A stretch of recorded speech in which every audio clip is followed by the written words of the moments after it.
I'm Alana. Call of Duty 4 Modern Warfare was kind of a big deal back in the day as a serious influence on multiplayer gaming as a whole and the game that boosted Call of Duty into one of the top-selling franchises of all time. Apparently the developers of Call of Duty Advanced Warfare, Sledgehammer Games, have planned to replicate that influence with their upcoming title. Regarding their development cycle, they said, "The full 3 years gave us the time to develop the technology, to focus on the creative, to do the research, to really maximize the experience, and again to push this new generation to get every last ounce of horsepower out of it, and not to be in any way constrained by tech or in terms of ideas by the previous generation of hardware."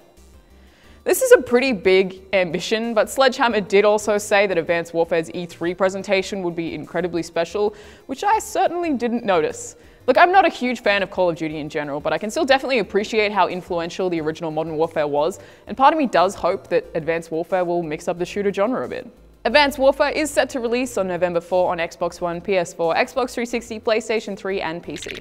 Some crazy speedrunner has managed to finish one of my top 5 favorite games ever, Fallout 3, in 23 minutes and 55 seconds, which is a new world record.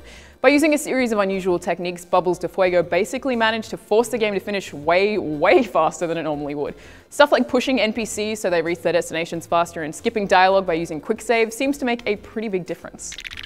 The Western Australian Joint Standing Committee wants R18 video games banned in the state. For those who don't know, video games were only legalised in Australia at the beginning of 2013, and all games sold at retailers have to be classified by the Australian Classification Board. Some games can still actually be refused for a classification for a variety of reasons too.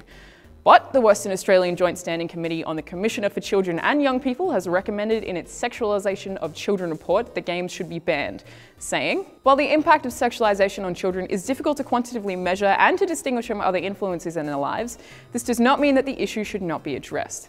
While it may be the case that there is uncertainty and confusion about whether particular items or images constitute sexualisation of children, it is clear that there is considerable anxiety amongst parents and society more broadly." I've actually had so much fun playing R18 games, not in any way that's even related to violence. It just occurred to me at some point that I played something like 5 R18 games in a row and all of them were freaking incredible.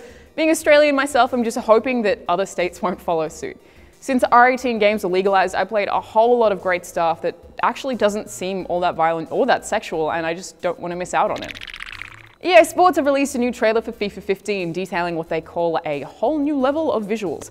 The game will run on the Ignite engine and apparently players will have visible breathing as well as hair movement. It's all very exciting. But on top of some flowing hair, apparently jerseys will get dirty as matches unfold and slide tackles will actually leave marks on the field.